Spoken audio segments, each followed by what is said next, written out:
Ok, bon, bonsoir. Bienvenue pour cette, je crois, troisième session de lecture du livre de Ken Wapnick, Pardonner nos limitations. Donc, nous allons lire aujourd'hui le chapitre 3 dans son entier.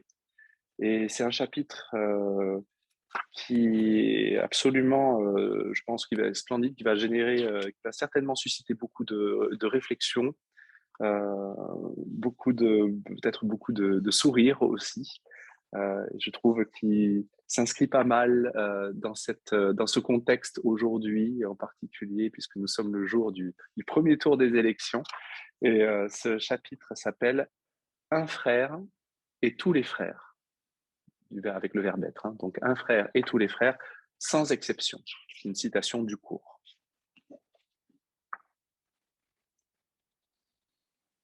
Un des objectifs principaux de cette discussion est de nous amener à reconnaître combien nous jugeons facilement et rapidement et comment nous utilisons l'enseignement d'un courant miracle pour renforcer ces jugements. En règle générale, si vous dites quelque chose de quelqu'un qui n'est pas valable pour tous, cela vient de votre ego et c'est une attaque, sans exception.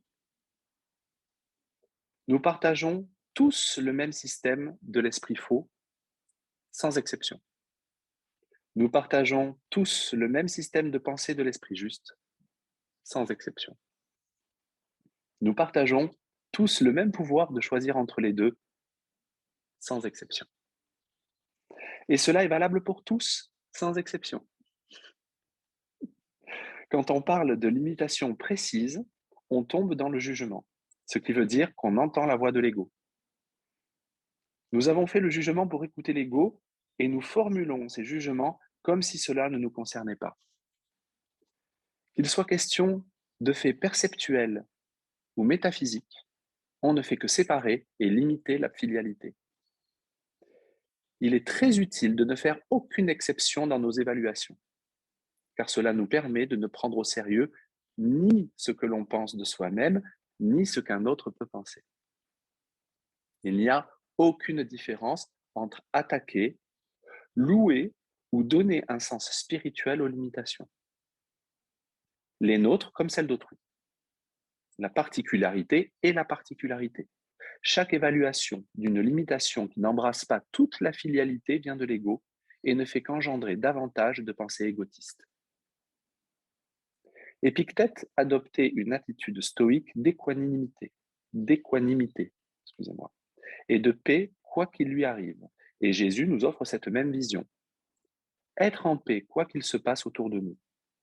Quelque chose marche ou ne marche pas. Un coup de fil, une lettre ou un chèque attendu arrive ou n'arrive pas. Une personne aimée dit oui ou non.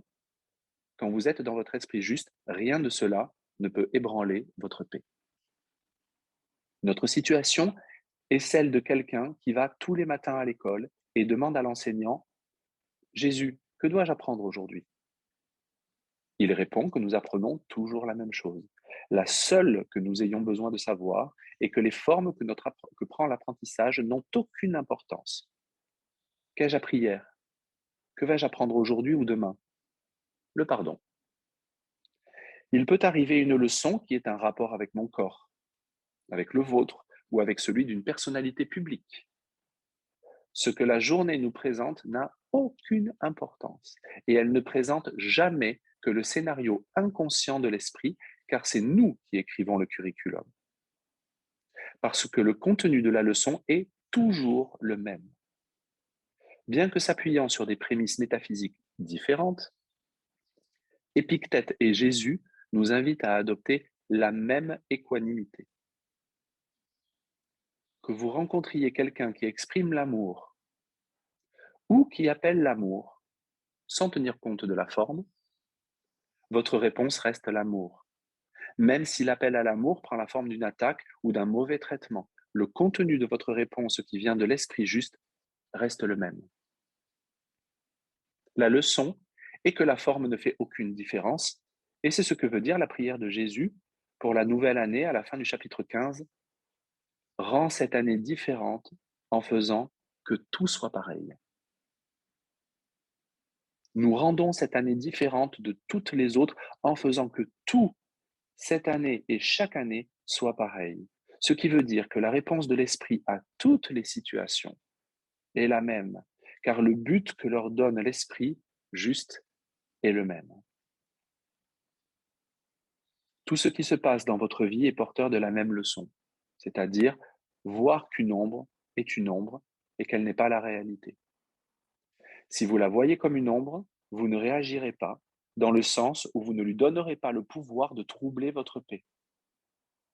Si vous voyez quelqu'un d'autre réagir à l'ombre, ce qui veut dire que cette personne confond apparence et réalité, ombre et vérité, votre réponse sera simplement, par le contenu et pas nécessairement par la forme, de montrer qu'une ombre n'a pas d'effet sur votre amour et votre paix. Ainsi, peu importe ce que la croyance en l'ombre de cette personne est en train de faire à votre corps ou au corps de ceux à qui vous vous identifiez, votre réponse reste aimante et paisible. Cette réponse de paix et d'amour, des pensées dans votre esprit, prendra la forme, quelle qu'elle soit, qui sera la plus aidante. La forme n'a pas d'importance, car seul le contenu en a. C'est cela qui rend votre vie simple et cohérente, car ce qui se passe autour de vous n'a pas d'importance. Vous êtes toujours en paix. Dans cet état d'esprit, la seule réponse sensée à une ombre de la limitation est de regarder au-delà de celle-ci vers la lumière. Pour paraphraser un cours en miracle, chaque ombre est un appel à la lumière qui a été niée. Chaque attaque est une expression de la peur qui est elle-même un appel à l'amour. Quand telle est votre perception, la perception vraie du Saint-Esprit ou la vision du Christ, rien ici ne vous affecte. Ou les gens que vous voyez expriment la lumière, ou ils sont captifs des ombres qui appellent la lumière. Dans tous les cas, vous laissez la lumière dans votre esprit rayonner sous la forme, quelle qu'elle soit, qui sera la plus aidante. Il est important de garder à l'esprit que la règle générale dont j'ai parlé plus tôt ne s'applique qu'au contenu, pas à la forme. Quand vous parlez des gens, vous pouvez certainement dire des choses au sujet de leur forme qui ne seront pas valables pour tous. Tout le monde n'est pas homme ou femme, par exemple. Les gens n'ont pas tous les mêmes yeux, ni la même peau, ni la même couleur de cheveux, sans parler de la personnalité. À l'évidence, nos comportements diffèrent aussi. Certains lisent ce livre assis à leur bureau, d'autres le lisent dans un fauteuil ou au lit ou même en marchant. Ce sont des faits perceptuels dans l'univers perceptuel, mais ils n'ont rien à voir avec quoi que ce soit de réel. Seul le contenu a une signification. Car quiconque lit ce livre, pour ne pas dire quiconque en ce monde, a un esprit faux, un esprit juste et un décideur qui choisit entre les deux. C'est la seule vérité qu'on puisse affirmer dans le monde de l'illusion. Remarquez comment vous réagissez à la forme, comme si c'était le contenu, comme si c'était la réalité.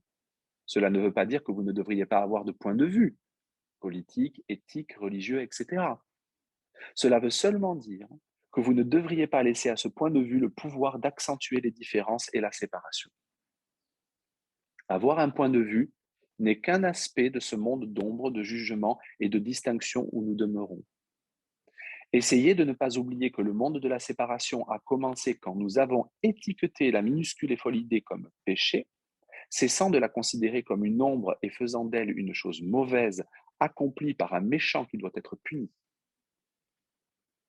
Dès l'instant où nous avons pris au sérieux cette pensée impossible, en tant que seul fils, ce fut le début de notre fuite vers l'enfer.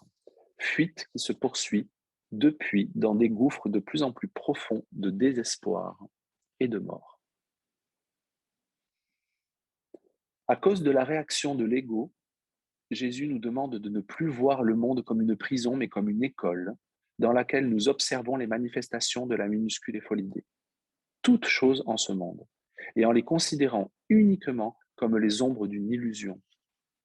Toutefois, elles ne sont qu'absence de lumière, et nous devons prendre conscience de la souffrance de vivre dans un monde qui est absence de lumière, de vérité et d'amour. Cette souffrance finira par nous motiver à déclarer « Je ne veux pas vivre dans les ténèbres, mais dans la lumière. Je ne veux pas rester prisonnier dans la caverne de Platon et regarder uniquement des ombres sur un mur. Je veux regarder vers la lumière de la vérité. Cependant, nous ne pouvons pas savoir qu'il y a une lumière tant que notre nouvel enseignant ne nous a pas appris que ce que nous percevons comme étant réel n'est en fait qu'une ombre.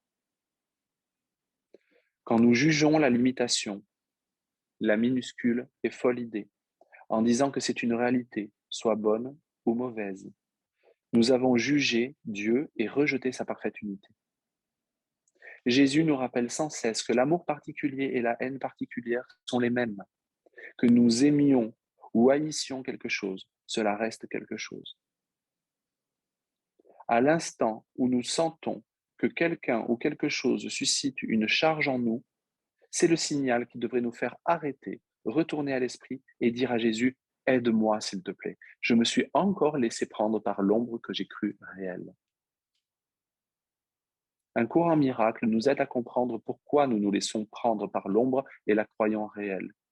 Nous ne voulons pas entendre que le petit soi que nous avons passé tant d'années à cultiver et à défendre est une illusion.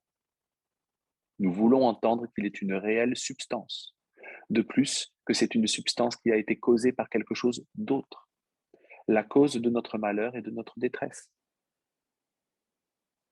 De toutes les fibres de notre ego, nous résistons à apprendre que nous sommes des ombres et que toutes les apparentes limitations du monde le sont aussi. Les défauts, les fautes, les péchés, les erreurs et tout ce que les gens font, que nous aimons ou n'aimons pas, ne sont que des ombres qui ont la même cause, l'absence de lumière. En tant qu'élèves de Jésus, nous apprenons que la réponse à l'ombre est la lumière. La réponse à l'attaque est l'amour. La réponse à la séparation est l'expiation. Et qu'il est, lui, notre réponse à l'ego. Une fois qu'on a compris le principe, on passe le reste de sa vie à le mettre en pratique. Jour après jour, on prend conscience de la façon dont on se laisse prendre au piège d'ombre de l'ego et on voit mieux comment les émotions qui surgissent en nous et qui sont en apparence indépendantes de notre volonté sont soulevées par rien de plus que des ombres d'illusion.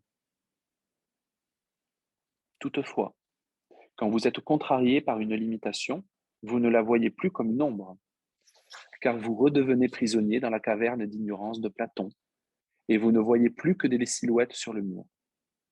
Parce que vous ne voyez rien d'autre, vous croyez que ces ombres sont la réalité, et alors vous les jugez.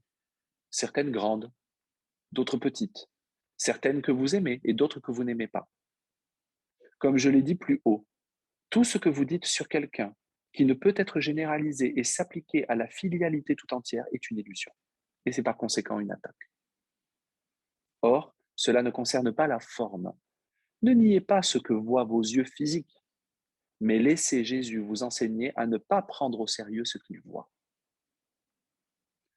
Comme je l'ai mentionné plus tôt, le cours nous rappelle à plusieurs reprises, explicitement et implicitement, que nos yeux ne voient pas. Ce rappel nous aide à ne pas prendre au sérieux ce que nos yeux voient, ce que nos oreilles entendent ou ce que notre cerveau interprète. Admettez qu'il est plutôt difficile de ne pas réagir aux nouvelles du journal télévisé, qu'elles viennent de Washington, du Moyen-Orient ou de l'Afrique. Et je rajouterai de la Russie, là c'est Eric Nas qui rajoute, et de la Russie, et de l'Ukraine, et de l'OTAN, et de l'Europe, et tatati et tatata. Fin de l'interruption.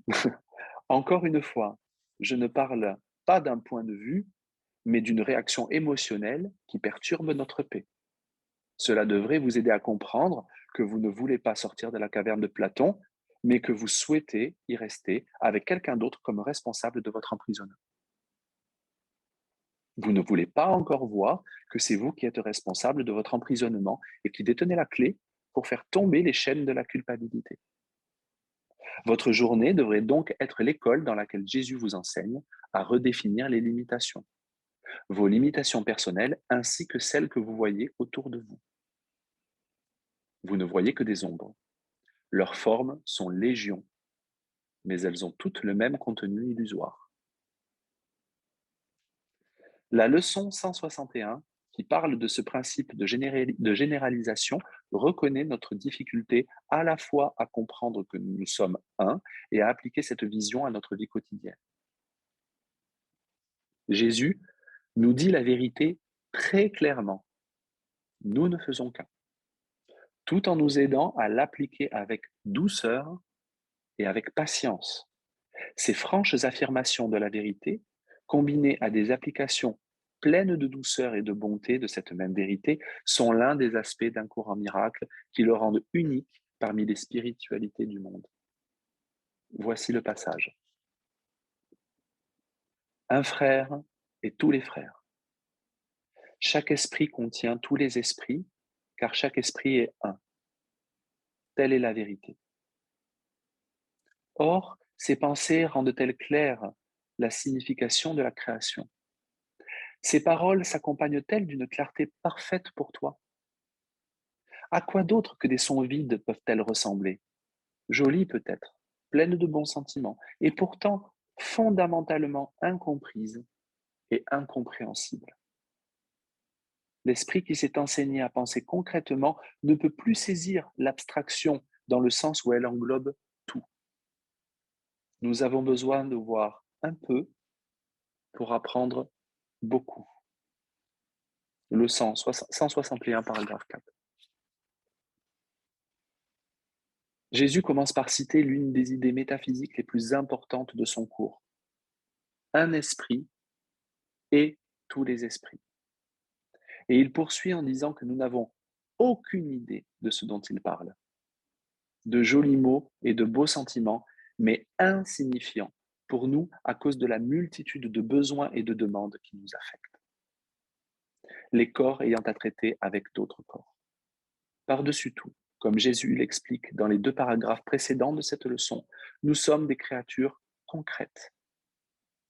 L'abstraction est la condition naturelle de l'esprit. Paragraphe 2, ligne 1, dit-il. Mais cela reste fondamentalement étranger à notre expérience en tant que corps concret, doté de personnalités concrètes, membres d'une race, d'une religion, d'une culture et d'une nationalité concrète, et pratiquant une spiritualité ou une religion concrète. De plus, nous croyons vraiment qu'il y a un Jésus dont l'esprit est séparé du nôtre et qui nous parle. Comment donc pourrions-nous connaître la nature de l'unité? Ce qui s'en approche le plus pour nous, c'est la prise de conscience que nous partageons un même but, car nous partageons la même insanité et le même besoin d'en être guéri. Cela, on peut apprendre à le comprendre. Jésus conclut ce paragraphe par ces mots. Nous avons besoin de voir un peu pour apprendre beaucoup, ce qui illustre bien la douceur de son approche. Il commence là où nous croyons être, dans nos relations concrètes, lisez particulières. Mon corps concret est dans une relation concrète avec le tien, et Jésus n'enseigne que ce qui se passe entre nous n'a rien à voir avec nous. La relation étant une projection de la décision de l'esprit, c'est-à-dire ma relation particulière avec toi est le miroir de ma relation particulière avec mon ego. D'abord, je me rends compte que cela est vrai avec toi. Puis je me rends compte que c'est aussi vrai avec les autres. En fait, c'est vrai avec tout le monde. En m'exerçant sur un peu, entre guillemets, de concret, et en apprenant à généraliser, je finis par apprendre beaucoup. Cela veut dire concrètement que je reconnais que toi et moi partageons le même but. Et nous lançons tous les deux le même cri de désespoir. Prouve-moi que j'ai tort et que ma pensée est insane. Quelque part en moi réside la santé d'esprit, mais je ne peux pas l'atteindre si tu ne commences pas par m'attaquer et me faire sentir coupable. Cela m'amène tôt ou tard à choisir de rejeter ma culpabilité que ta projection me révèle. Ainsi, tu deviens l'instrument qui me montre la direction de cette santé d'esprit, comme je le fais pour toi.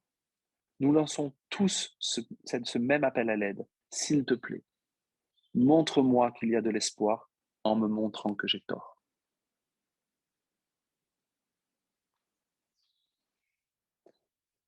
C'est ce que me montre ton attaque, et je démontre l'espoir en ne contre-attaquant pas et en ne me défendant pas, en voyant mes intérêts séparés des tiens. Dans la mesure où je peux être sans défense, je représente la pensée saine qui est dans l'esprit de tout le monde. C'est ce que Jésus voulait dire. La santé d'esprit en moi est aussi en toi. Et c'est le sens de l'affirmation que nous étions avec lui quand il s'est élevé. Dans la clarification des termes, chapitre 6, paragraphe 5, ligne 5. Quand il s'est éveillé du rêve de la mort, ce qui n'a rien à voir avec la résurrection physique, nous étions avec lui, parce qu'un esprit est tous les esprits. Chaque esprit contient tous les esprits. Cela veut dire que si l'esprit de Jésus est guéri, le nôtre l'est aussi. Le problème, c'est que nous n'avons pas accepté la guérison qui est là. Mais dans la mesure où nous laissons Jésus regarder notre ego avec nous et être présent dans nos esprits, dans cette mesure, nous commençons à penser comme lui et à grandir pour devenir comme lui en bonté et en amour. Sa présence lumineuse, simplement en étant là, sans rien faire et sans rien dire, est donc ce qui nous appelle continuellement à sortir des ténèbres avec lui, en menant nos frères avec nous par notre pardon.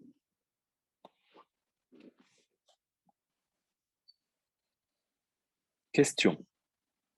Si je remarque que j'ai réagi à une limitation, est-ce qu'il suffit de me rendre compte que j'ai fait une erreur sur qui je suis? Est-ce que cela suffit pour m'en remettre au décideur plutôt qu'au corps? Réponse. La réponse est oui. Mais une part importante de ce oui consiste à comprendre pourquoi vous avez rendu la limitation réelle. Vous devez accepter que votre folie ne manque pas de but.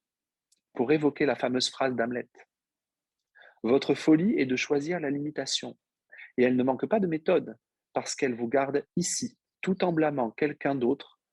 Vous devez comprendre, autrement ce processus ne marchera jamais, que ce choix vous a coûté votre bonheur, la souffrance d'être tenu à l'écart de l'amour qu'une partie de vous veut vraiment, car c'est ce que vous êtes.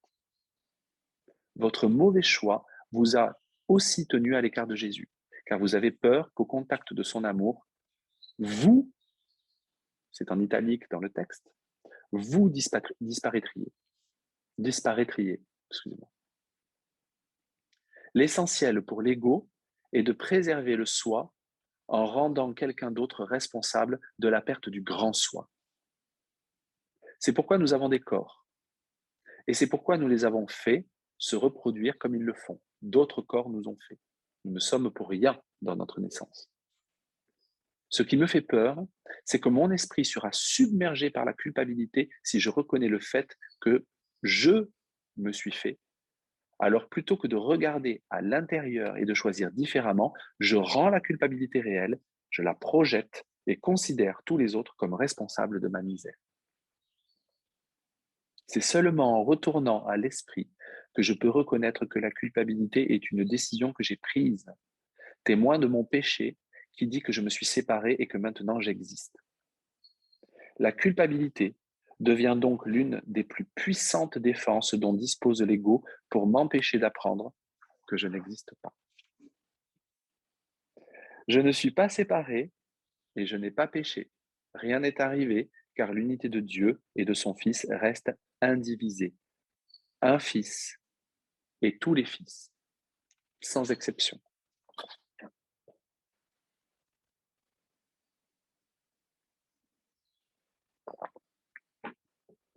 Les limitations de la maladie et de l'âge. Question. La douleur physique est une forme de limitation. Personnellement, j'ai du mal à me déplacer, ce qui est une limitation supplémentaire. Je suis conscient que tout cela n'est qu'une ombre ou une limitation, et cela semble amener de la culpabilité qui, à son tour, augmente la douleur physique. Réponse. La maladie est l'un des domaines qui cause le plus de problèmes aux étudiants d'un cours en miracle. D'un côté, il est utile de savoir que c'est l'esprit qui rend le corps malade.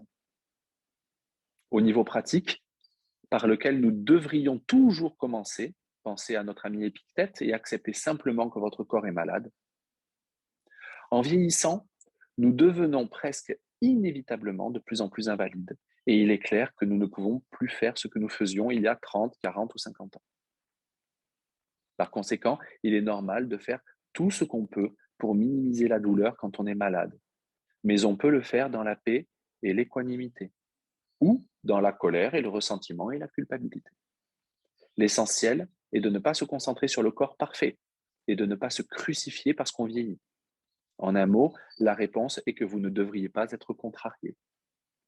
Tout en vous occupant du corps de votre mieux, regardez vos réactions et voyez si vous réagissez calmement en disant: mon corps souffre aujourd'hui et il y a bien des choses que je pourrais faire. Puis faites-les, mais dans la paix, plutôt que dans l'agitation, l'anxiété et la colère. La dernière chose à faire est de vous asséner un jugement qui semble inspiré d'un courant miracle. La maladie est une défense contre la vérité et je suis une mauvaise personne parce que je me défends contre elle. Ainsi, vous ne faites qu'ériger une hiérarchie d'illusions. Oui, votre maladie est une défense contre la vérité, comme le sont la respiration ou le fait de voir avec des yeux. Il n'y a pas de hiérarchie d'illusions, en dépit de la première loi du chaos. Le premier principe des miracles, il n'y a pas d'ordre des difficultés parmi eux. Et cela enseigne que toutes les illusions sont les mêmes.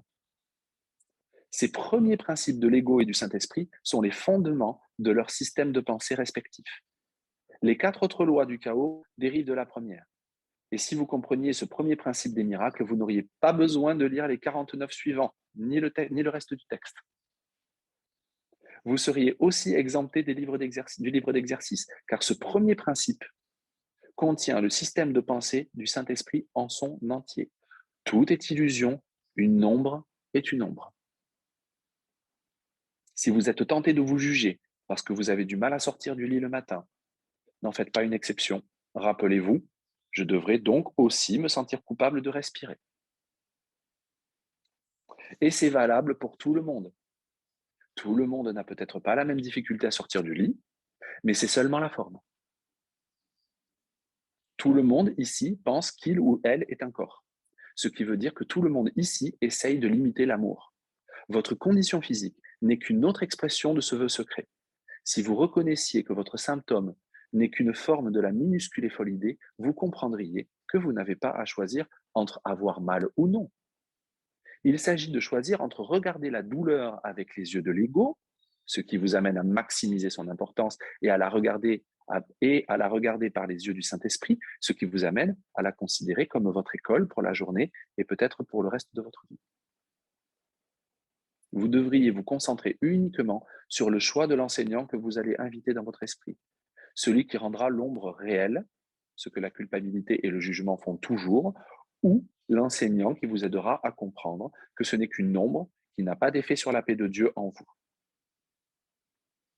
En nous pardonnant l'erreur d'avoir choisi les limitations de l'ego, nous apprenons à nous pardonner et à pardonner à tout le monde, sans exception.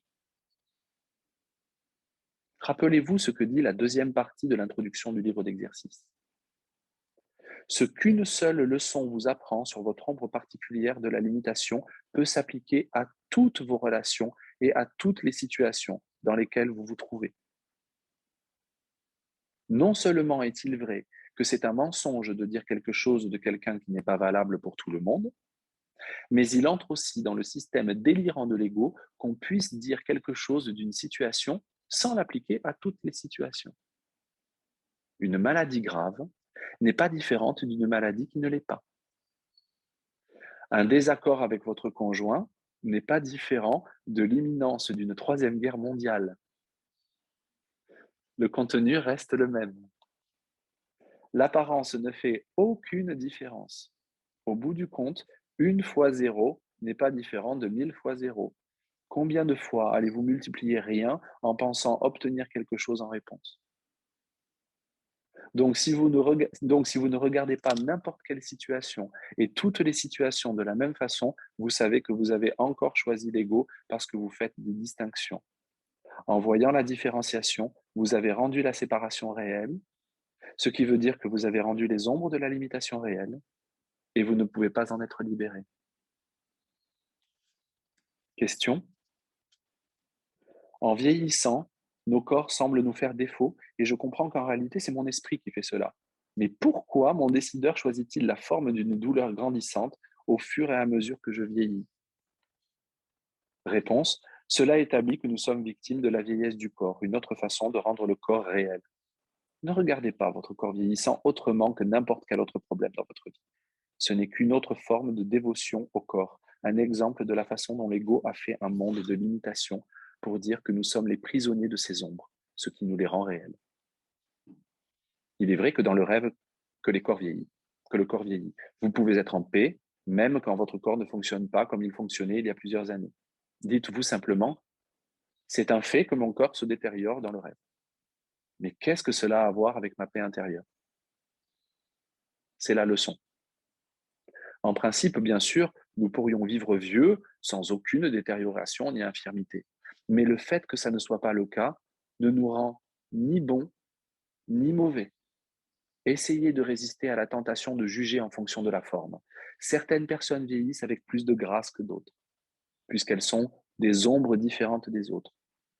Le piège consiste à juger le contenu en fonction de la forme, car vous ne savez pas où une ombre particulière s'inscrit dans le chemin d'expiation de cette personne. Vous ne pouvez pas connaître ces leçons au niveau de la forme, mais vous pouvez et devez connaître les leçons de chacun au niveau du contenu, car c'est le même que vous. Question. Il semble que nous vivions dans une culture qui tourne le dos aux personnes âgées, qui ne veut pas avoir affaire avec elles et qui ne veut pas regarder la mort. Quand vous parliez d'acceptation, je me disais qu'il serait plus facile de penser simplement, voilà, c'est ce qui se passe. Les gens vieillissent, ils ont des attaques, ils ont des déambulateurs, ils prennent des médicaments, ils meurent. Où est le problème? Mais il y a un tel combat en moi, je ne veux pas regarder ça. Réponse. Ce que vous décrivez, c'est ce qui arrive quand les gens rendent le corps réel parce que son destin est si épouvantable qu'ils se mettent à angoisser ou qu'ils le nient tout simplement. Mais tout cela est basé sur l'idée que la vie dans le corps est vraiment la vie et que ce qui lui arrive est vraiment important.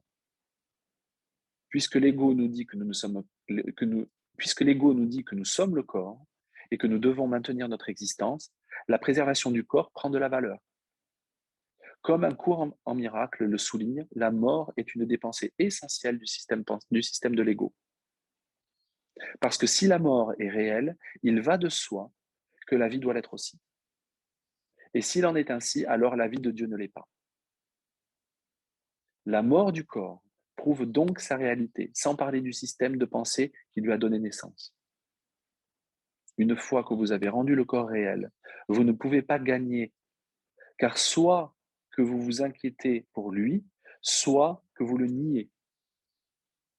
D'une façon ou d'une autre, le corps est sur le devant de la scène, comme il est décrit dans Le héros du rêve, texte 27, chapitre 8, où le corps est le héros de tous les rêves que le monde a fait.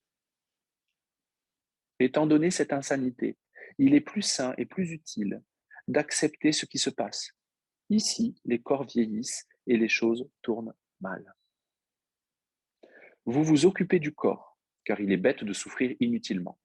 Mais votre attention ne devrait pas porter sur la préservation du corps, comme on le voit de nos jours dans l'importance excessive accordée au prolongement de la vie. Cette quête pour prolonger la vie est absurde quand on prend assez de recul avec Jésus pour reconnaître que le corps n'est qu'une école qui n'a aucune signification en dehors du but de l'esprit. Par conséquent, regardez avec bonté et douceur comme vous vous laissez prendre encore et encore par le système de pensée de l'ego. Quand vous êtes dans votre esprit juste, le corps cesse de vous préoccuper. Il est là, bien sûr, et vous en prenez soin jusqu'au jour où vous êtes prêt à en lâcher prise quand il meurt. Toutefois, ce n'est pas la fin de l'esprit, ni de votre chemin d'expiation, seulement la fin de ce fragment-là du rêve. Vivre encore 10, 20 ou 30 ans n'est rien, car vous pouvez apprendre la leçon en un jour ou en une minute. Encore une fois, regardez simplement votre identification au corps, qui est en vérité une identification à l'ego. Quand une inquiétude surgit à propos de votre corps ou de celui d'un être cher, reconnaissez que cette inquiétude n'est pas ce que vous pensez. Traitez-la exactement comme vous traiteriez n'importe quoi d'autre, mais regardez avec Jésus ce que votre ego est en train de faire. Les préoccupations corporelles sont bonnes premières sur la liste de l'ego parce que c'est la principale défense. C'est le foyer de la relation particulière où la dynamique de l'esprit est mise en scène, bien que nous soyons inconscients de son existence. Donc, occupez-vous de votre corps le mieux possible, mais constatez comme vous en êtes obsédé et comprenez que cette obsession n'est pas ce que vous pensez, votre âge ou la maladie. C'est n'importe quoi qui peut vous détourner du souvenir que vous êtes un esprit capable de décider. Continuez d'être obsédé sans vous battre contre l'obsession et sans essayer de l'ignorer, mais en prenant un peu de recul et en reconnaissant ce qu'elle est vraiment et d'où elle vient. C'est ainsi seulement que votre corps pourra servir le doux but de guérison que Jésus lui a donné, moyen par lequel il nous ramène chez nous grâce au pardon, notre fonction particulière.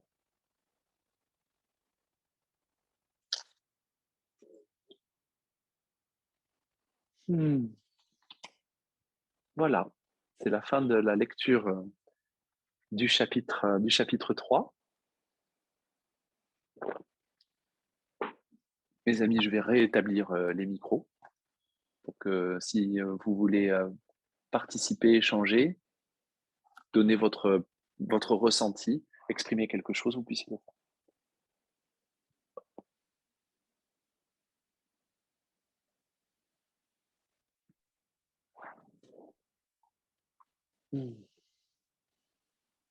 Moi, j'ai envie de dire que ce qui me vient, c'est que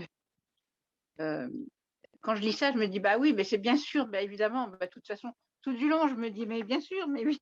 Et puis, en fait, au quotidien, ça va tellement vite, c'est en action, quoi. C'est difficile de s'en souvenir, même si, bien sûr, par moment, oui, je m'en souviens et je remets ça devant et je me dis, attends, là, non, bon, voilà. Mais quand même, c'est vrai qu'au quotidien, et aujourd'hui, j'ai eu une journée de, j'ai pas arrêté d'être dans le corps, mais alors à fond la caisse, à faire des trucs à droite à gauche, plein de machins. Et je sais pas comment dire. Ma seule façon de bien le vivre et de m'en souvenir quelque part, c'est d'être dans la joie, de faire tout ce que je fais avec plaisir, avec joie, quel que soit ce que je fais. Mais à part ça, c'est pas vraiment conscient, quoi. J'ai pas encore vraiment le truc très présent à l'esprit. J'aimerais bien. Voilà. Merci. Ben, merci pour ton partage et pour ton témoignage.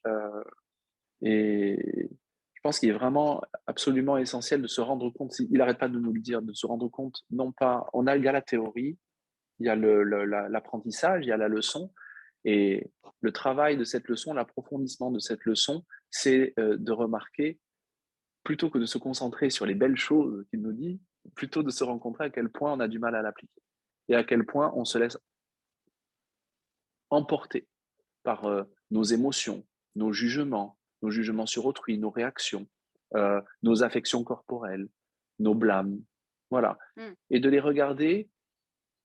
Ken Wapnick ne fait jamais la promotion de s'adonner à ça, de dire bon, ben, écoute, c'est pas grave, puisque le courant miracle dit que de toute façon je suis innocent, je peux continuer à profiter de mon ego et poignarder mon voisin, ça n'est pas un problème.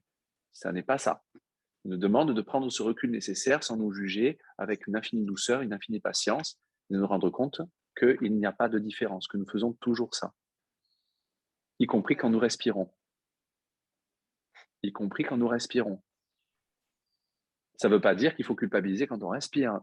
Ça veut juste dire qu'au contraire, on devrait se sentir absous de toute culpabilité, de même qu'on ne culpabilise pas quand on respire. C'est juste la même chose. Oui, d'accord. Voilà. Et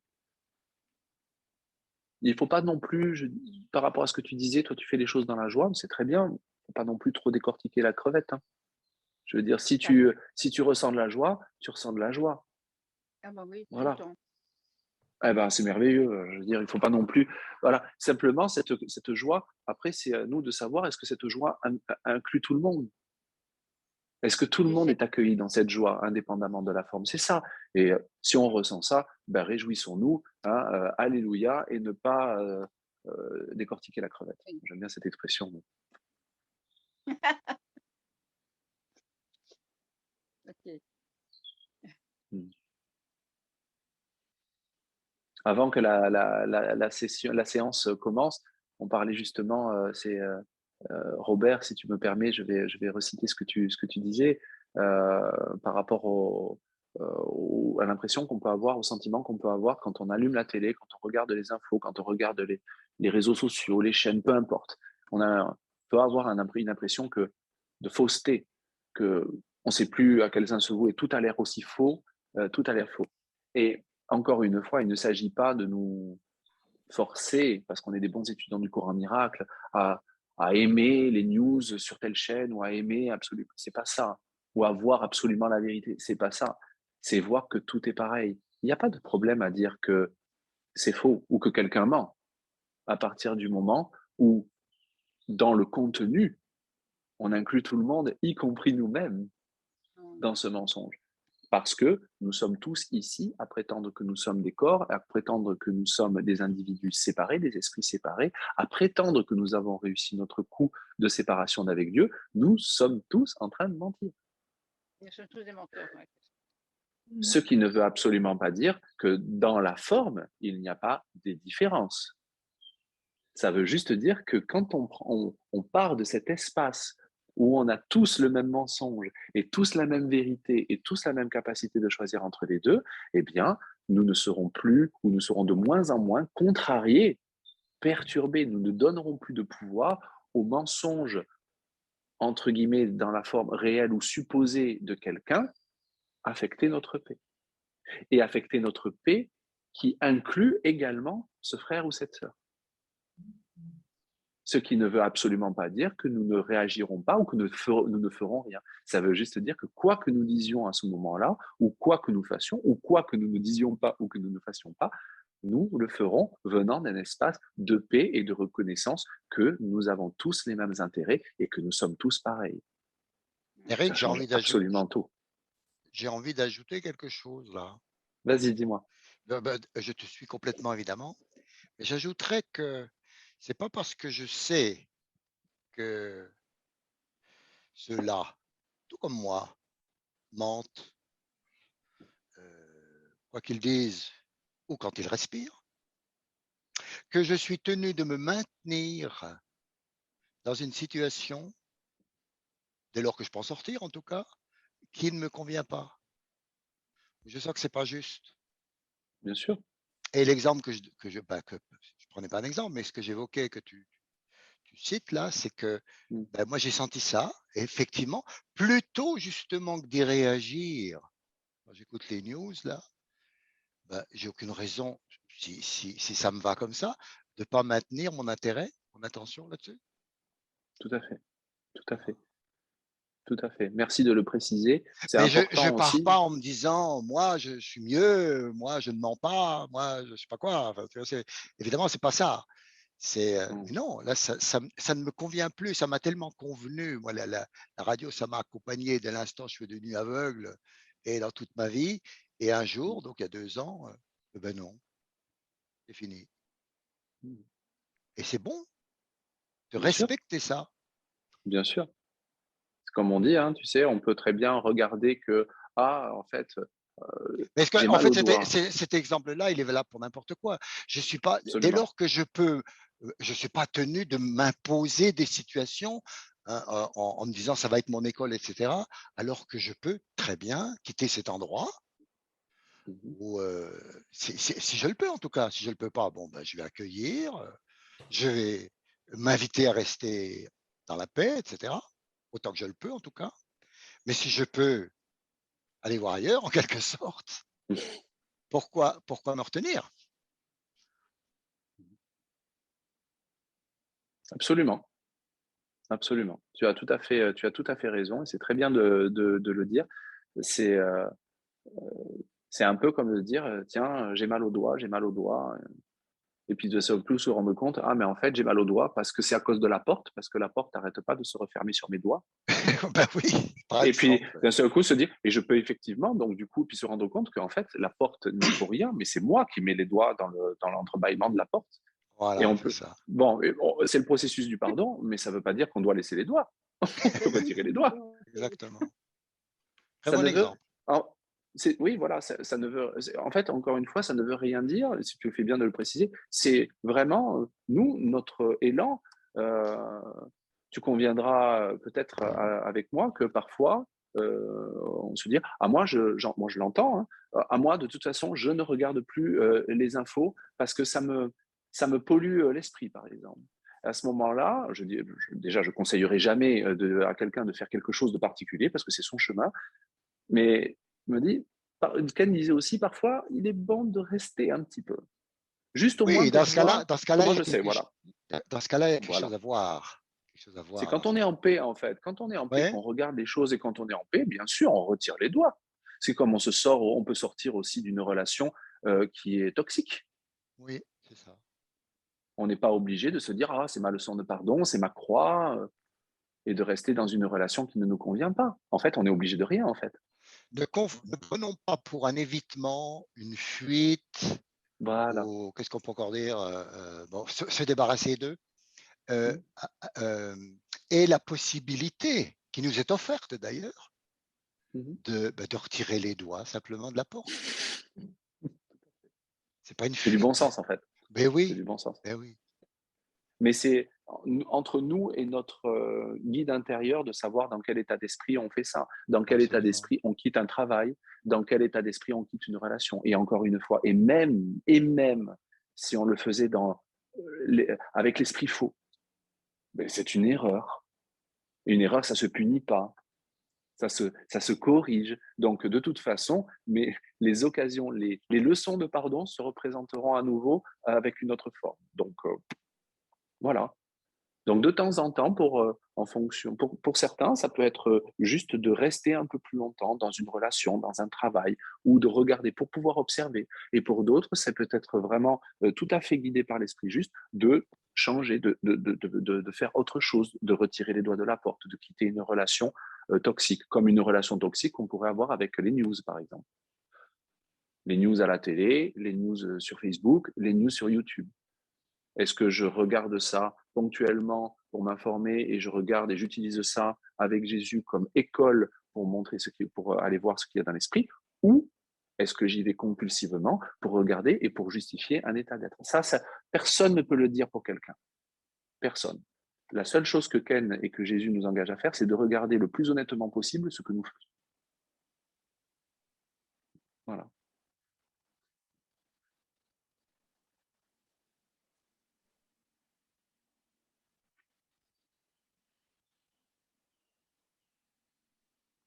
Ouais, mais c'est hyper difficile parce que bonjour, hein, parce que je suis arrivée en retard, mais comme Salut. d'habitude. Mais en fait, c'est hyper difficile parce qu'il nous dit rien. Là, ce qui est écrit, c'est quand même que tout est ombre. Oui. Bah, c'est quand même incroyable. Enfin, quand on prend la mesure des choses, quand même. Oui. C'est-à-dire que il n'y a pas de hiérarchie. Tout est. Enfin, c'est quand même incroyable. Enfin, c'est.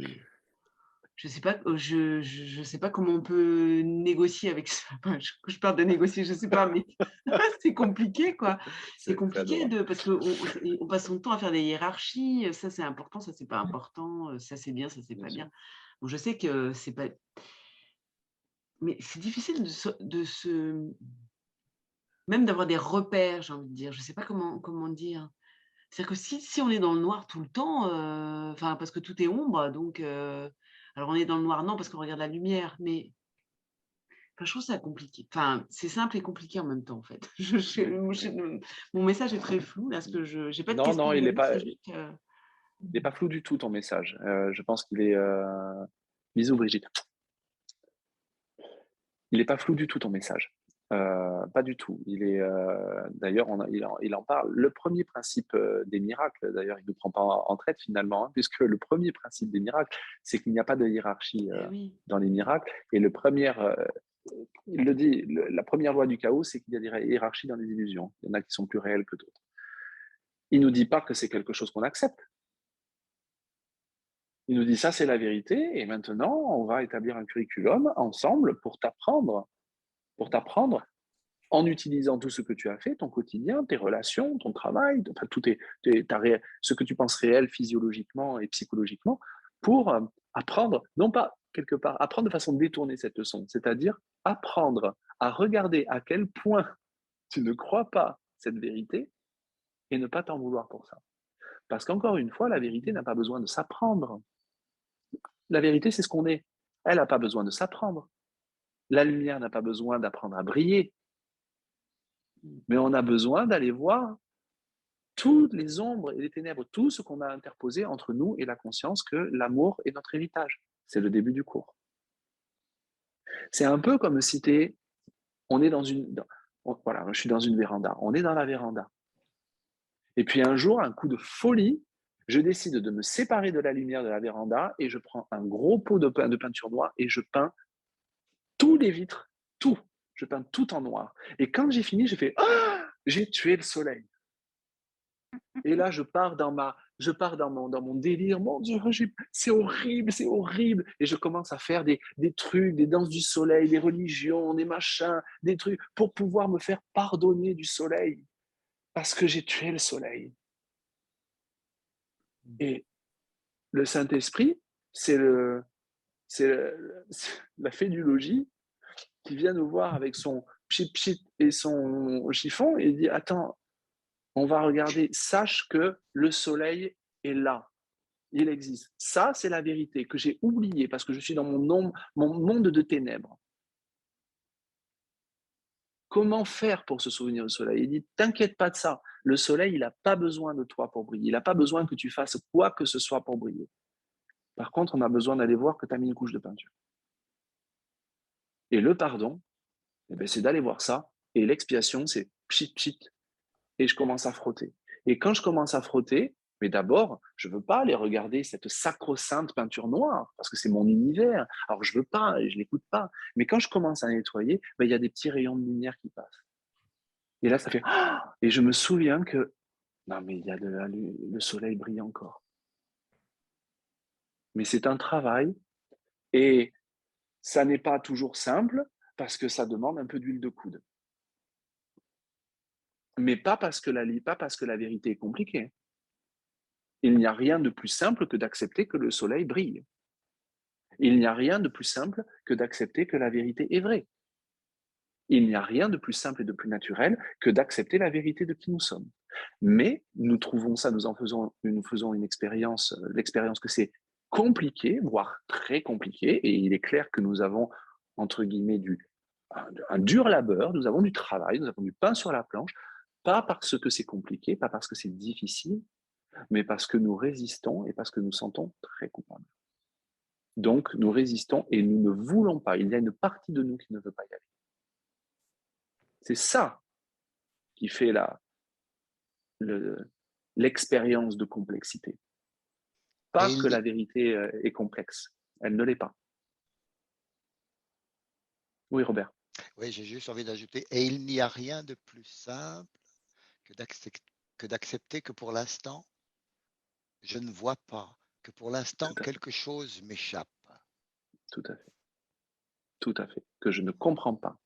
Si j'accepte véritablement qu'effectivement, là, quelque chose m'échappe, là, je ne comprends pas, là, je ne vois pas, là, je ne sais pas, si je l'accepte véritablement, je n'aurais jamais été aussi près de voir.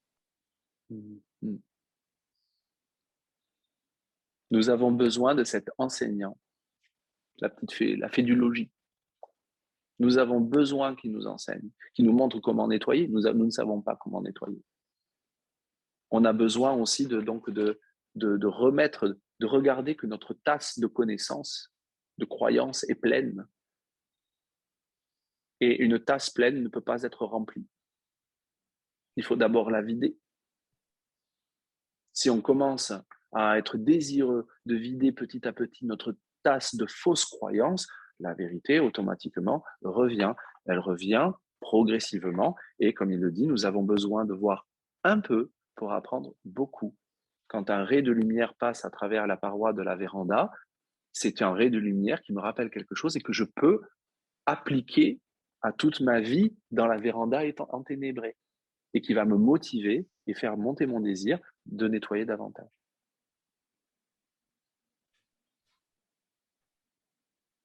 Donc là, notre chemin devient plein de significations. Mais surtout, il ne convient pas d'utiliser les grands principes métaphysiques d'un courant miracle pour commencer à culpabiliser et pour ne pas vivre normalement. Donc on continue à respirer, à aller faire nos courses, à aller voir le médecin si on pense devoir y aller quand on n'est pas bien, à s'occuper de notre corps. Il le dit, hein. Ne pas s'occuper de son corps quand il a mal, c'est bête. Il ne dit même pas « oui, c'est un peu stupide » ou « c'est sot ». Non, il dit « c'est bête ». Voilà, ça fait partie de la douceur. Voilà, ça fait partie de la bonté, ça fait partie de regarder ce qu'on a fait. Quelque part, presque de respecter ce qu'on a fait aussi. C'est important. C'est l'esprit. L'esprit a décidé ça. Qui je suis, moi, pour dire « ah ben non, c'est une bouse. Je le refuse. » Ben non, tu le refuses pas, autrement tu ne serais pas là. Vaut mieux peut-être partir du principe que c'est ce qu'on a voulu et c'est ce qu'on accepte. Et le regarder sans jugement. Est-ce que Patricia, ça a peut-être un peu allégé le sentiment de complexité qui t'a submergé là? Oui. Non, mais c'est vrai que c'est en plus, ton image de la véranda, c'est vraiment très, très bien. C'est exactement ça, en fait. On a peint, ouais, c'est tout à fait ça. Et on cherche où est la lumière, oui, en quelque sorte. Ouais. Mm. Mm. Alors qu'elle est là, et on le sait pas. Non, mais c'est clair que, ouais. Mm. Ouais, c'est pas. La vérité, on ne l'acquiert pas, on ne la travaille pas, on ne la développe pas, on s'en souvient. Et la seule façon de s'en souvenir, c'est d'aller regarder tout ce qui interfère avec elle, c'est-à-dire toutes nos croyances. En disant, elles ne sont pas là pour rien, elles sont là pour servir un but, elles sont là de ma propre volition. À tous, de notre propre volition à tous. Voilà. Alors moi, j'ai une autre question, enfin, ça n'a pas directement à voir, mais en même temps, oui. Pourquoi il n'y a pas une évolution, j'ai envie de dire, justement, chronologique, c'est-à-dire que depuis le temps que les gens travaillent sur cette question, qu'il y a des réincarnations, enfin ça devrait aller de mieux en mieux. On devrait avoir de plus en plus de lumière finalement. Et en fait, j'ai l'impression que si on compare la civilisation maintenant de celle d'il y a 10 000 ans, il n'y a pas d'avancée. Alors, je sais qu'il n'y a pas de chronologie dans le cours miracle, mais quand même, c'est normalement. Enfin, moi, quand je lis Gary Renard, je suis en train de lire Gary Renard, il y a des réincarnations successives et on a l'impression quand même que c'est justement pour travailler, pour apprendre, pour progresser. Il y a vraiment cette notion d'évolution. Et là, en fait, on ne la lit pas dans le monde autour de nous. On ne la voit pas. On n'est pas mieux qu'il y a 3000 ans. On n'est pas plus éveillé, on n'est pas plus avancé. Parce que là, on est en train de parler peut-être d'une chronologie horizontale, alors que l'évolution, quelque part, elle est verticale, elle n'a rien à voir avec ça. Je m'explique. Alors déjà, Ken, quand il parlait de l'évolution du monde, il disait... Alors, moi, quand je l'ai lu, c'est un peu dur. Il disait, celui qui croit que le monde va s'améliorer n'est clairement pas un étudiant de secours. Parce que le monde n'est pas fait pour s'améliorer. Le monde est fait pour être une attaque contre Dieu. Donc le monde, c'est comme un ordinateur, c'est comme le monde dont nous faisons l'expérience ici, c'est comme un ordinateur qui a été programmé pour donner un résultat erroné. On peut faire ce qu'on veut avec le programme, on peut modifier le programme, télécharger de nouveaux doses, des nouveaux machins, etc. Il donnera toujours un résultat erroné. La forme va changer, la forme peut changer, elle peut changer en des formes qui nous plaisent ou qui ne nous plaisent pas, mais ce sera toujours une forme erronée. C'est vrai, oui, c'est vrai que ça paraît. Donc ça, c'est ça. Ça, c'est la première chose. L'autre chose, c'est par rapport au progrès.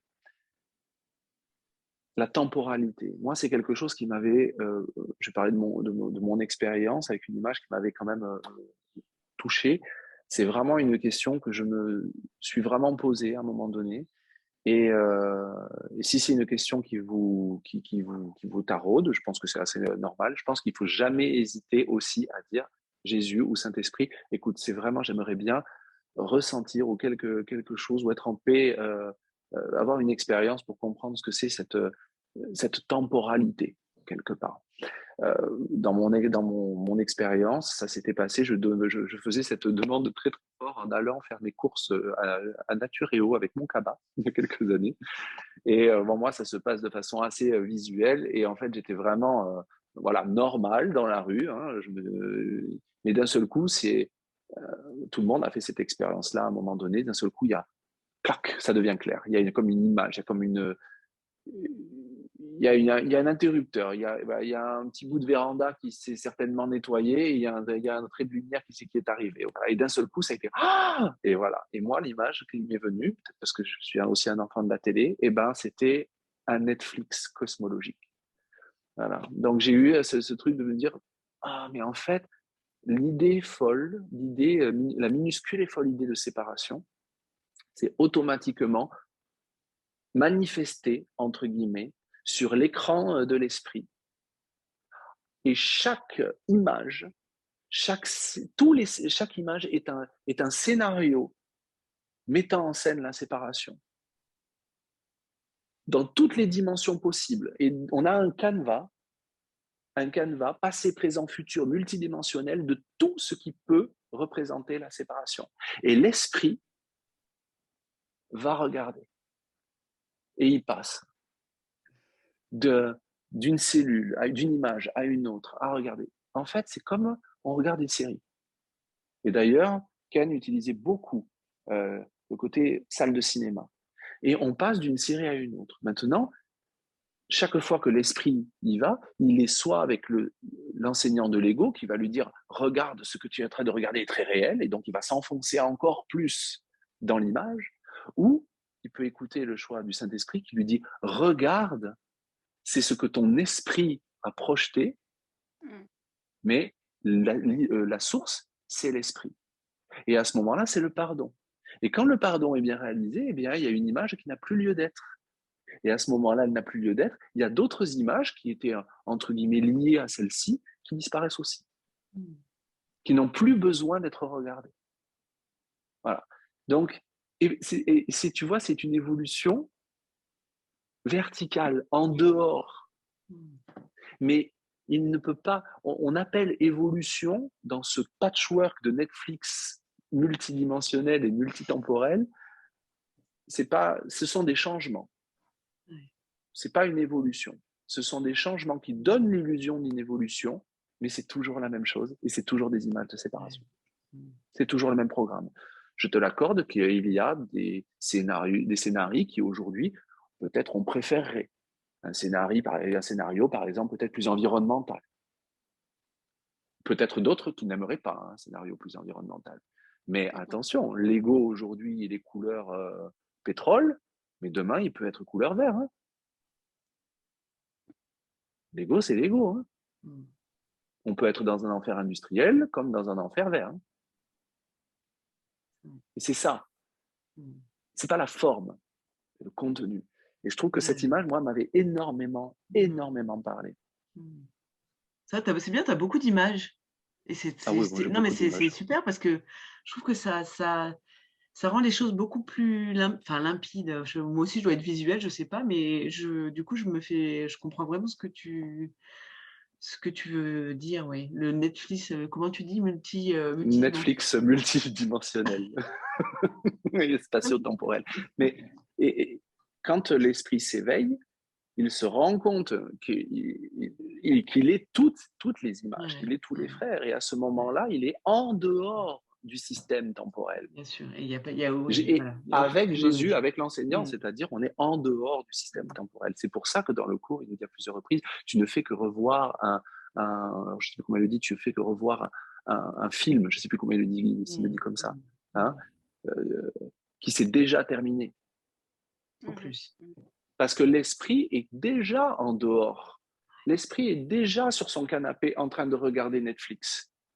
Simplement, il est à fond dans Netflix. Il est, ah ouais, non, mais c'est un truc de ouf.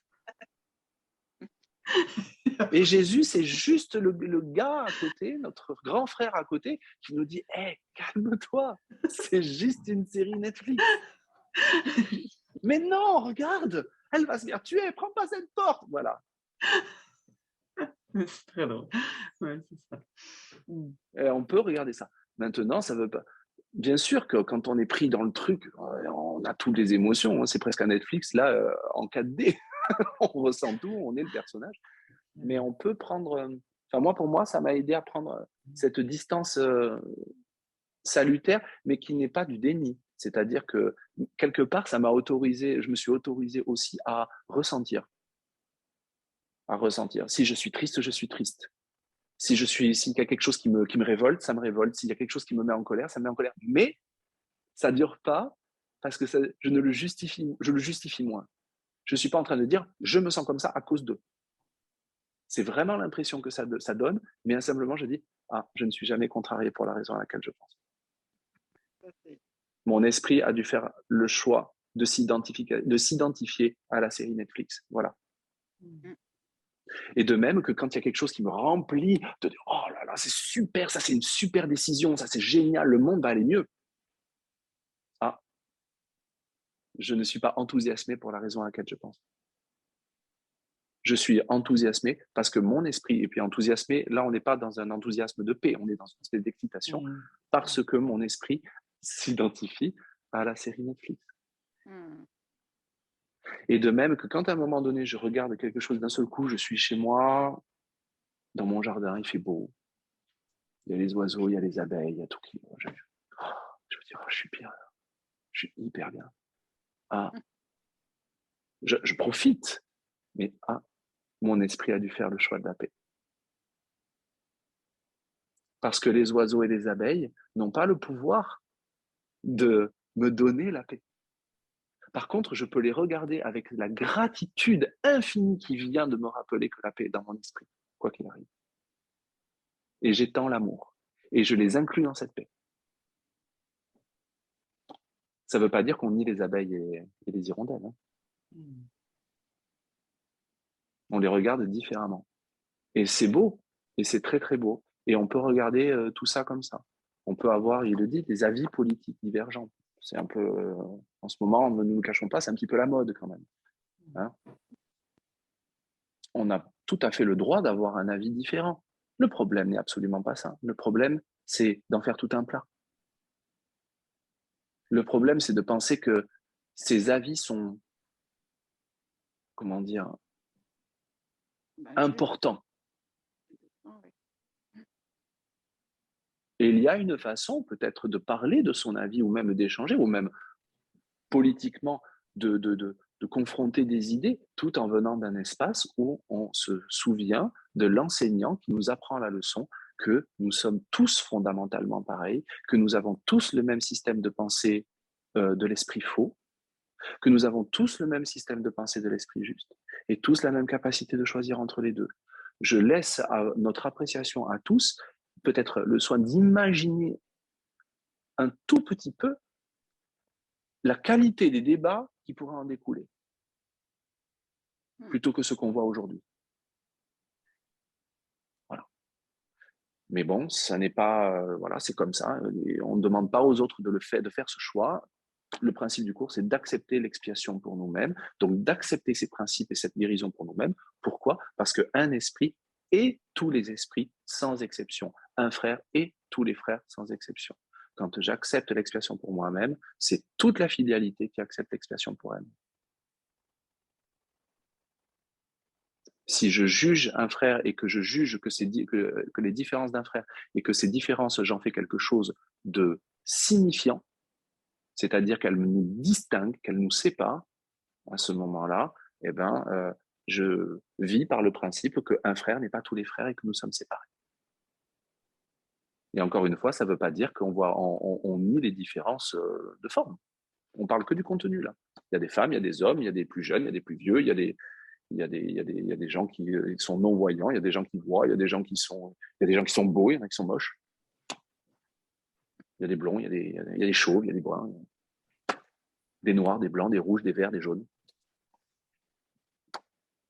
On regarde les différences, on n'essaie pas de les gommer, on n'essaie pas de s'unir au niveau de la forme, on s'unit au niveau de l'esprit en se rendant compte qu'on est fondamentalement tous pareils, et ça nous aide énormément à accepter aussi et à ne plus faire un plat des différences dans la forme, même si on a le droit d'avoir nos préférences.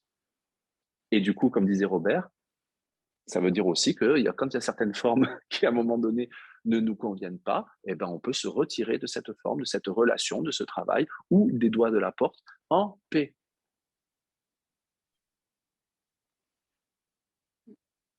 Voilà. Eric, est-ce que je peux te poser une question? Ah bah oui, tu peux. Je vais revenir sur ce que tu disais tout à l'heure, là, quand tu es dans ton jardin, Oui. là où ton esprit a choisi la paix. Oui. J'aimerais t'entendre évoquer si tu peux dire quelques mots sur ce qui se passe alors qu'effectivement, je connais beaucoup d'instants comme ça, où tout est bien, un instant de recueillement, de présence, de paix. Et d'un coup, je me laisse embarquer, je pense que je ne suis pas le seul, dans des pensées qui surgissent. Et bon, je vais m'en rendre compte au bout d'un moment. Je me questionne sur ce phénomène-là. Qu'est-ce qui, alors que je ne suis pas, puisque je suis en paix à ce moment-là, je ne suis pas dans la réaction, je ne suis pas en attente de quoi que ce soit. Je suis bien, effectivement, peut-être trop, je ne sais pas. Et tout à coup, je vais me laisser embarquer sur un thème qui peut inclure des réactions, mais qui peut être complètement stérile, complètement inutile en tout cas. Et puis ça ne m'importe même pas de le juger, mais je suis plus là, quoi.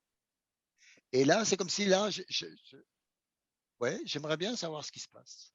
Je vois pas ce qui se passe là. En fait, tu l'as dit. Il y a un basculement, quoi. Tu vois, Oui, tu l'as dit, Robert. Je retombe dans l'ego, en fait, hein, à ce moment-là. Oui, oui. C'est pas Robert qui retombe dans l'ego. C'est l'esprit qui refait le choix, qui a changé d'avis, qui a changé d'esprit, qui réécoute l'ego. Pourquoi tu l'as dit? Parce que c'était trop. Trop de paix. Trop de paix. Nous avons une partie en nous qui aspire à cet amour et à cette vérité, qui aspire à retourner à Dieu. C'est notre esprit juste. Oui. Et il y a une partie en nous qui est complètement accro à la particularité. Et comme notre esprit est très conséquent, il sait très bien qu'en Dieu, il n'y a pas de particularité.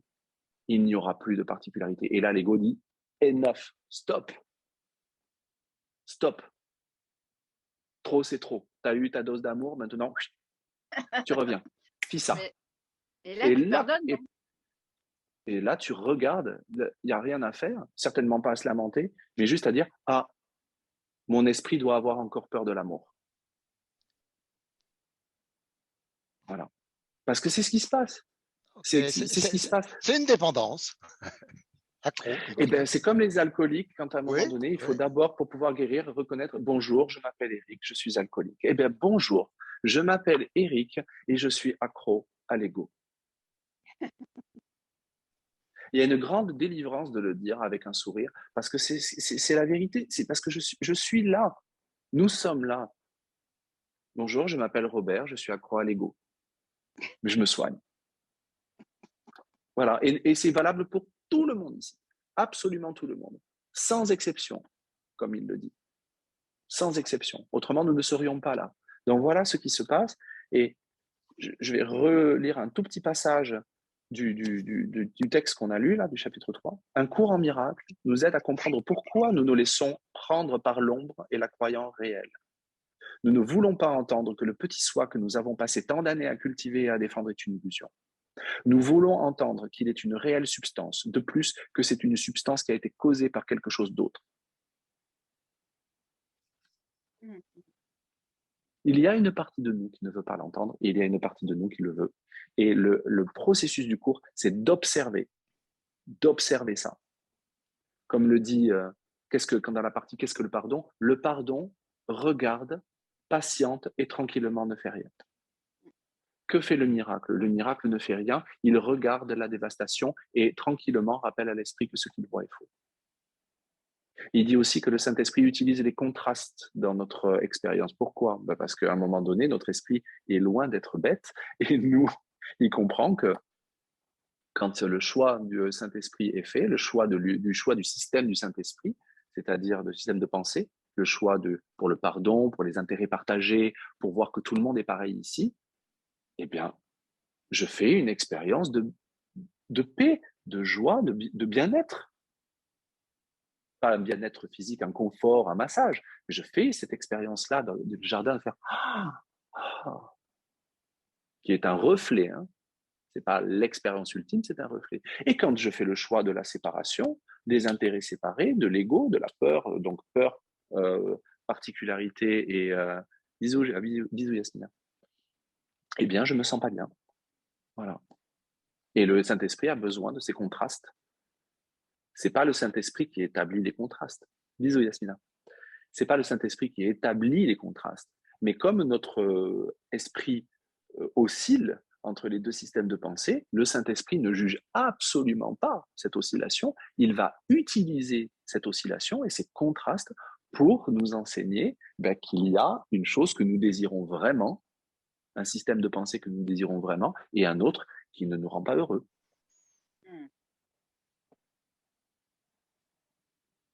Donc c'est normal, Robert, que ça se passe. Et ça se passe pour moi aussi. Je me demande souvent, quand je suis après une expérience comme ça, pourquoi je n'y reste pas. Et pourquoi je rentre et puis d'un seul coup, par exemple, moi, dans mon jardin bucolique, quand il y a un avion qui passe au-dessus de ma tête, ça m'énerve. Oui, que ce soit normal, ça, j'ai pas de problème avec ça, mais tu m'as donné la réponse, un élément de réponse très, très intéressant. C'est le côté accro. Je suis dépendant aux pensées, à l'ego, Je si tu suis préfères. dépendant aux pensées, oui, aux pensées particulières, aux pensées particulières, aux pensées qu'il y a quelque chose qui m'arrive à moi. Bisous, Paola. Donc voilà, c'est ce qui se passe, et c'est ça, et c'est la résistance, voilà, c'est la résistance à l'amour. Il y a une partie en nous qui résiste farouchement à cet amour. Il y a une partie en nous qui désire véritablement, ardemment retourner à cet amour. Et nous sommes le décideur.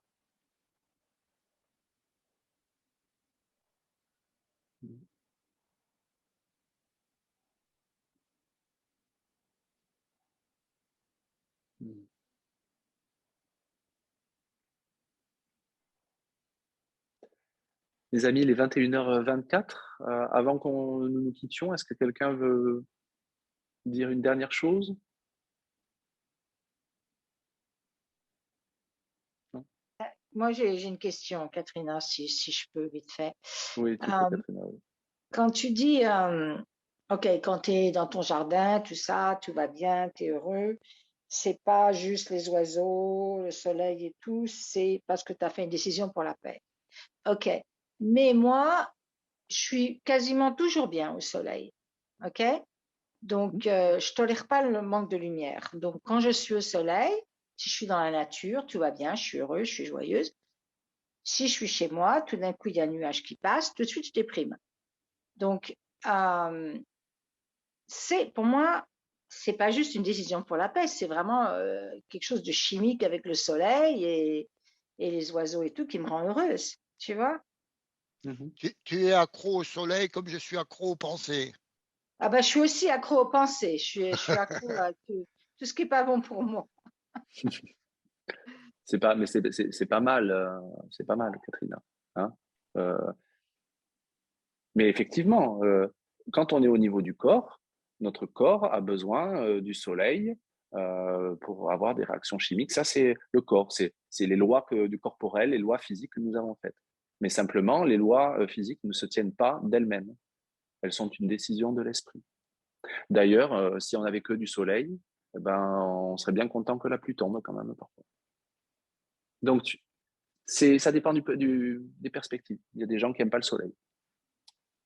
Tu vois, c'est une expérience particulière. C'est une préférence particulière. Et tu vas trouver beaucoup de gens qui sont d'accord avec toi. Mais est-ce que c'est vraiment une décision pour la paix alors que c'est tellement dépendant de quelque chose d'extérieur à moi, tu vois, quelque chose de matériel, puisque le soleil, les oiseaux, tout ça, c'est Mais il quand n'y a même rien à matériel. l'extérieur de toi. Mais pas de toi, Katrina. On parle de l'esprit. J'ai pas dit je fais le choix, Eric, pour la paix. J'ai dit mon esprit a fait le choix pour la paix. Et donc Eric fait une expérience. Bon, enfin, je réécoute tout ça et que je médite là-dessus. Est-ce que c'est une idole? Mais il n'y a rien de mal. Mais il n'y a rien de mal. Pardon, excuse-moi. Il n'y a rien de mal à aimer être soleil. Oui, c'est une Est-ce que idole. c'est une Je me idole? demande, est-ce que c'est une idole? Oui. Oui, pour moi, le soleil est Le une idole. soleil, C'est clair. c'est une idole. Tout est. Mais comme tout est pareil, tout est une idole. Hein. L'eau pour boire est une idole. Le fait d'avoir besoin d'oxygène, c'est une idole. Notre corps est une idole. Le monde de Ouais. l'ego est une idole. Tout est une idole. Pas plus ça que d'autres choses. Il y en a qui sont accros au soleil. Il y en a qui sont accros à l'alcool. Il y en a qui sont accros à l'héroïne. Il y en a qui sont accros au sexe. Il y en a qui sont accros, je sais pas moi, aux chaussures, aux sacs, au maquillage, à la bouffe. Mais tout ça sont des ombres. Sont des ombres d'un choix erroné de l'esprit, d'une dépendance à l'ego. Il y en a même qui sont accros à la spiritualité. Et merci, absolument. Un cours en miracle peut devenir une idole. Hein, Oui, c'est parce que je crois que je vais trouver mon bonheur là-dedans. parce que je crois que la source de mon bonheur est le livre. Voilà, Et cette forme de spiritualité. Et que cette forme de spiritualité est différente d'autres formes de spiritualité. Mm. Jésus peut être une idole. Andy Souken le disait. Il montrait le livre, il montrait le bouquin. Il disait, c'est un bouquin. C'est juste un bouquin. L'important, c'est pas le bouquin. L'important, c'est l'amour qui a inspiré le livre. Mm. On peut le considérer avec gratitude comme une œuvre d'art, c'est ce qu'il est. Mais c'est qu'un bouquin. Donc tout est idole. Oui, on peut. Comme on disait tout à l'heure, ça a commencé comme ça. On peut dire quelque chose, mais il faut tout généraliser. Donc oui, c'est une idole, comme tout sans exception ici. Un parti politique peut être une idole. Un club de foot peut être une idole. Un avis peut être une idole. Un chanteur, un acteur.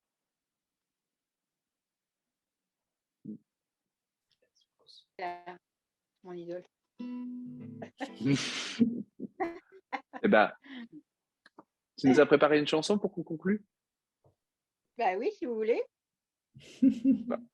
On a encore quelques minutes et ça sera la conclusion.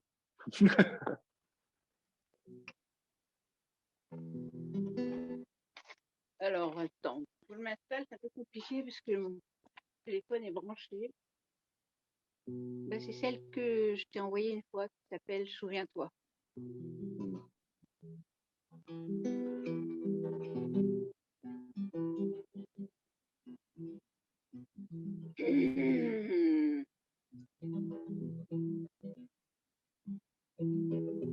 Par-delà le soleil, par-delà les étoiles, il est un cercle de lumière dorée. Et plus loin, aux merveilles, l'infini se dévoile, où la lumière va sans jamais s'arrêter.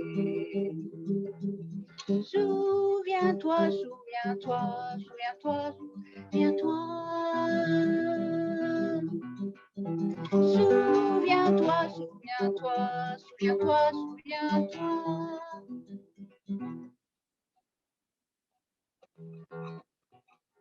Par-delà nos mémoires, par-delà nos errances, reste un souvenir qui se passe de mots. Des notes blanches ou noires, des dièses ou des silences, rien ne fut perdu, le chant du ciel est si beau. Souviens-toi, souviens-toi, souviens-toi, souviens-toi. Souviens-toi, souviens-toi, souviens-toi, souviens-toi.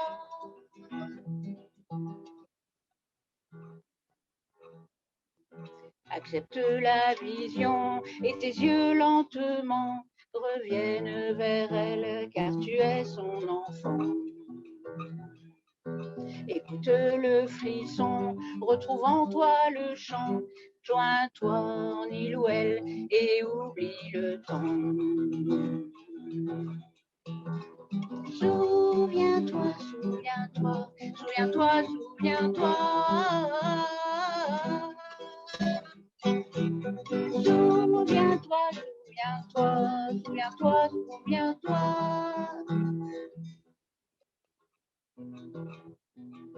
Par-delà le soleil, par-delà les étoiles, il est un cercle de lumière dorée.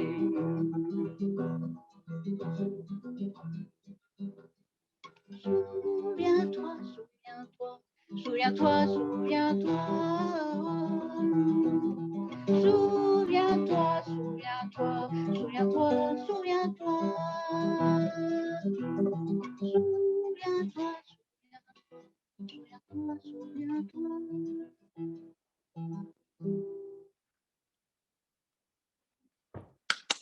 Merci.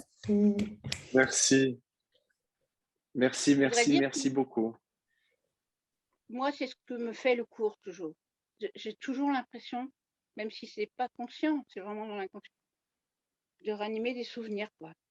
Et à chaque fois, je me dis, ben oui, bien sûr, c'est vraiment pas conscient. C'est pas encore arrivé, mais c'est ça tout le temps. Écoute, voilà. Voilà. Merci. Merci. Merci beaucoup. Ok, ben, merci à tous. Merci à tous. beaucoup. Merci. Et puis pour ceux qui, j'en profite pour dire merci aussi pour tous ceux qui de temps en temps m'envoient un petit virement là sur PayPal. Ça me fait, ça me touche à chaque fois. Merci beaucoup. Et pour ceux qui le désirent, eh ben, rendez-vous dimanche prochain avec grande joie. Vous aussi. Merci. Merci Eric, bonne soirée. Merci. Bonne soirée à tous. Merci. Au revoir.